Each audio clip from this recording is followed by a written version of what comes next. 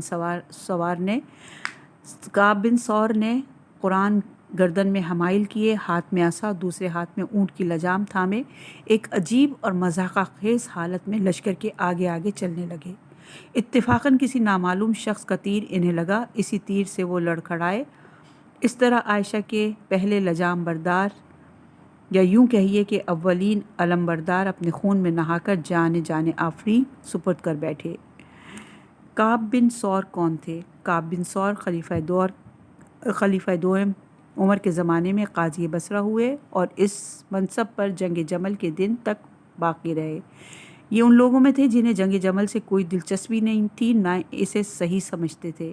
جیسے کہ طبری کا بیان ہے کہ خود کعب کہتے تھے، خدا کی قسم میرا عقیدہ اس جنگ کے بارے میں وہی ہے جو اس بڑھیا کا تھا جو اپنے بیٹے سے نصیحت کر رہی تھی کہ بیٹے نہ لوگوں سے علیحدہ رہو، نہ اختلافات اور جنگوں میں ان کا ساتھ دو۔ ابن سعد یوں بیان کرتے ہیں کہ جب طلحہ اور زبیر عائشہ بصرہ میں داخل ہوئے تو کعب بن سور نے جنگ اور فتنے سے علیحدگی اختیار کرنے کے لیے اپنے کو گھر کے اندر محصور کر لیا، یہاں تک کہ کھانا پانی بھی روشن دان سے پہنچایا جاتا تھا۔ اس طرح کعب بن سور نے عام لوگوں سے ملنا جلنا قطعی ختم کر دیا تھا، یہاں تک کہ لوگوں نے عائشہ سے کہا کعب بن سور کو حیرت انگیز معاشرتی اہمیت حاصل ہے، اگر وہ آپ کے ہم رکاب ہو کر جنگ میں شرکت کریں تو کئی ہزار افراد پر مشتمل قبیلہ ازد کی مدد بھی حاصل ہو جائے گی۔ عائشہ ان کی حمایت حاصل کرنے کے لیے ان کے گھر گئیں تاکہ اس کے بارے میں بات کریں، لیکن کعب نے خاطر خواہ جواب نہیں دیا۔ عائشہ نے اصرار کیا اور حد سے زیادہ منت سماجت کی، یہاں تک کہ کہہ دیا کہ اے کعب، کیا میں تمہاری ماں نہیں ہوں؟ کیا تمہاری گردن پر میرا حق مادری نہیں ہے؟ عائشہ کی جھنجھوڑنے والی باتوں سے کعب بہت زیادہ متاثر ہوئے اور عائشہ کی موافقت اور حمایت پر آمادہ ہو گئے۔ ابن سعد نے اس شخص کا نام نہیں بتایا جس نے عائشہ کو کعب سے ملاقات پر ابھارا، لیکن عظیم شیعہ عالم شیخ مفید نے اس پیشکش کی نسبت طلحہ و زبیر کی طرف کی ہے۔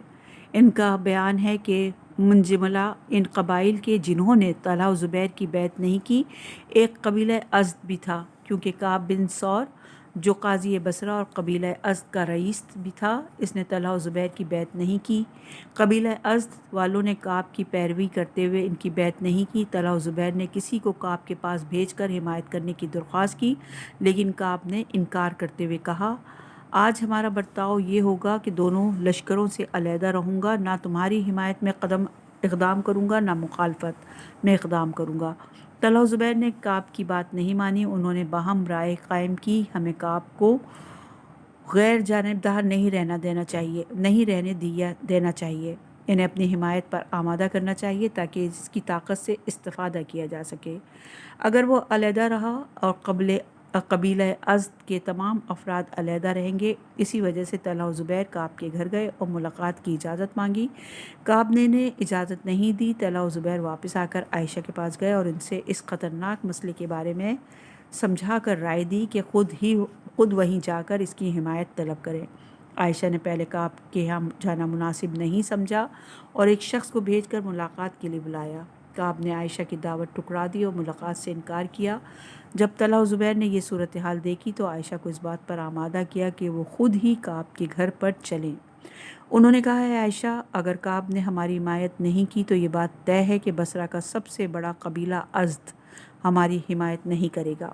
اس کے سوا کوئی چارہ نہیں کہ آپ خود مرکب پر سوار ہو کر ان کے گھر چلیں، شاید آپ کی حیثیت کے احترام سے متاثر ہو کر آپ کی پیشکش کو نہ ٹھکرائیں۔ طلحہ و زبیر نے باتیں اتنی زیادہ کر ڈالی، اتنا اصرار کیا کہ عائشہ مجبور ہو کر خچر پر سوار ہوئی اور بہت سے معززین بصرہ کے ارد گرد کعب کو ساتھ لے کر کعب کے گھر کی طرف چلی۔ عائشہ نے وہاں پر کعب سے بہت زیادہ اصرار کے ساتھ اس طرح بات کی کہ گوشہ خانہ کا شخص میدان جنگ میں کھینچ کر لے آئی، بلکہ اپنے لشکر کا پرچم بردار بنا لیا۔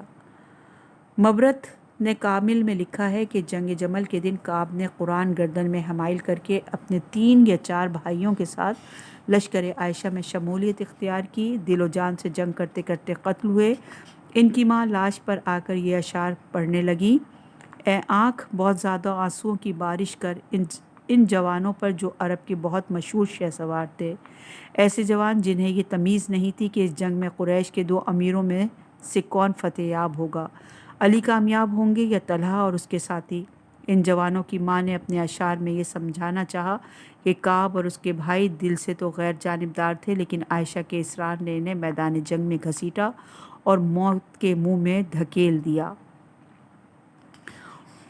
عنوان ہے: اونٹ کی لجام قریش کے ہاتھ میں۔ جب کعب بن سور قتل ہوئے تو سب سے پہلے قریش نے بڑھ کر لجام تھامی اور وہ اونٹ کے لجام بردار بن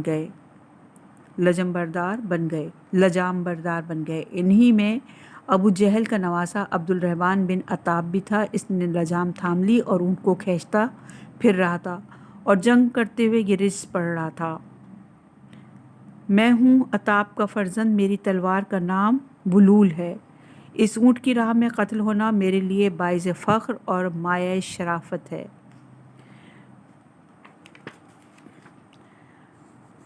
عائشہ کے دوسرے لجام بردار عبد الرحمن نے اس طرح اپنے رشت سے لشکر والوں کو جاں بازی پر ابھارا، خود بھی میدان شدید جنگ کی، اس اونٹ اور اس کے سوار کی جان و دل سے مدافعت کی۔ اسی دوران حضرت علی علیہ السلام کے لشکر نے اس پر حملہ کر کے ہاتھ بدن سے جدا کر دیا اور اس طرح وہ قتل ہو گیا۔ عبد الرحمن کے بعد قریش کے 70 آدمیوں نے اونٹ کی لجام ہاتھ میں تھامی اور سب نے جان دی۔ جو بھی لجام تھامتا تھا فوراً ہی تیر و تلوار سے موت کے گھاٹ اتار دیا جاتا اور اس کے ہاتھ کٹ جاتے۔ عنوان ہے: اونٹ کی لجام بنی نجاریہ کے ہاتھ میں۔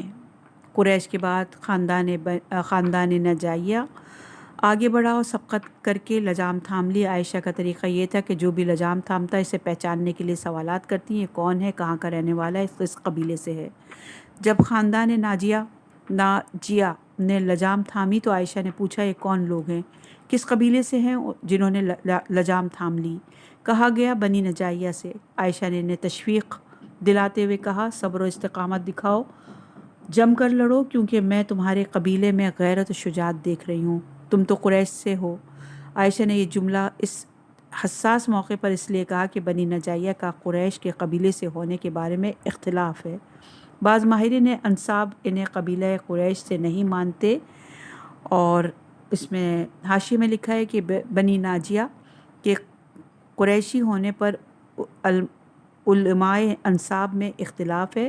کچھ لوگ کہتے ہیں کہ بنی نجاریہ کی ماں کا نام ناجیہ تھا، ماں کے نام سے یہ خاندان مشہور ہوا۔ ناجیہ بھی لوئی بن غالب کے بھائی اسامہ کی بیوی تھی۔ آخرکار ناجیہ کا باپ اسامہ اختلاف کی وجہ سے مکہ سے چلا گیا، بحرین میں رہتا تھا، وہیں سانپ نے کاٹ لیا اور وہ مر گیا۔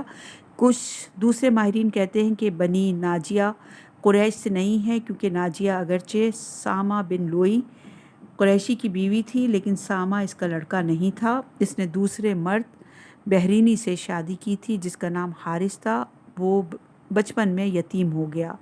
ناجیہ اسے لے کر مکہ آ گئے اور کعب سے کہا: یہ آپ کے بھائی کا بیٹا ہے۔ کعب نے قبول کر لیا۔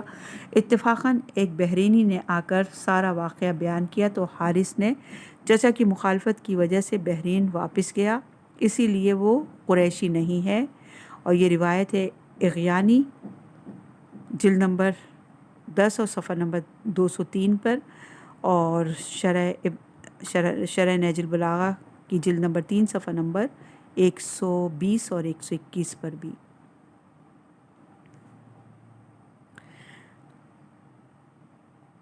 یہ تھی قبیلہ ناجیہ کی تفصیل۔ اب یہ ہے کہ دوسرے یہ کہ بنی ناجیہ کی قبیلہ قریش سے بیگانگی اس قبیلے کے لیے باعث ننگ تھی، جس کی وجہ سے معاشرے میں وہ بدنام تھے۔ یہی وجہ تھی کہ موقع شناس عائشہ نے اس حساس موقع پر انہیں قبیلہ قریش سے ہونے کا اقرار کر کے تشویق دلائی اور جانبداری اور فداکاری کے لیے ابھارا۔ اس قبیلے کے معززین نے لجام تھام کر اپنی جان دے دی۔ لجام قبیلہ ازد کے ہاتھوں۔ خاندان ذبح ذوات بے کہ افراد نے ایک ایک کر کے لجام تھامی اور قتل ہوتے گئے، اور ان کے بعد قبیلہ ازد والے آگے بڑھے اور لجام شتر ہاتھ میں لے لی۔ عائشہ نے معمول کے مطابق پوچھا، تم لوگ کس قبیلے سے ہو؟ انہوں نے کہا، ہم ازد سے ہیں۔ عائشہ نے کہا، ہاں ازدی آزاد مرد یہاں کش آئند جو شدید صبر کرتے ہیں۔ عائشہ نے کہا، ہاں ازدی آزاد مرد یہاں جو شدید صبر کرتے ہیں۔ اس جملے میں بھی اضافہ کیا کہ جب تک بنی زعبہ تھے میں اپنے لشکر میں فتح مندی کے آثار محسوس کر رہی تھی، لیکن اب ان کے بعد میں فتح سے ناامید ہو چکی ہوں۔ عائشہ نے ان جملوں سے قبیلہ ازد کو بھڑکایا تاکہ دل و جان سے جنگ کریں۔ قبیلہ ازد میں سب سے پہلے لجام عمرو بن اشرف ازدی نے تھامی۔ وہ ایسا بہادر تھا کہ جو بھی اس کے قریب آتا ایک ہی ضرب میں قتل ہو جاتا، اور وہ لوگوں کو ہی جان میں لانے کے لیے رس پڑ رہا تھا۔ اے اماں جان، اے بہترین مادر، کہ آپ نہیں دیکھ رہی کہ آپ کے سامنے کیسے کیسے بہادر اپنی شجاعت کا مظاہرہ کر رہے ہیں، کیسے کیسے ان عظیم مردان عظیم آپ کے احترام میں نیزہ و تلوار چلا رہے ہیں۔ آپ کی راہ جسموں کی تلاش ہو رہی ہے، ہاتھ جدا ہو رہے ہیں، مغز اور کھوپڑیاں اڑ رہی ہیں۔ اتفاقاً اسی درمیان جبکہ ابن اشرف رزق خوانی میں مصروف تھا، اس کے چچیرے بھائی حارث بن زہرائے ازدی نے حضرت علی علیہ السلام کے لشکر سے نکل کر اس پر حملہ کیا۔ دونوں بھائی آپس میں گتھم گتہ ہوئے، دونوں میں اتنی تلواریں چلیں کہ زمین پر گر گئے۔ ان دونوں کی طاقت آزمائی کی، اتنی گرد اڑی کہ مطلع غبار آلود ہو گیا، یہاں تک کہ دونوں ہی مر گئے۔ اس طرح عائشہ کی لجام پکڑے ہوئے عمرو بن اشرف کے ساتھ قبیلہ ازد کے 13 افراد نے ایک کے بعد ایک اپنی جان دے دی۔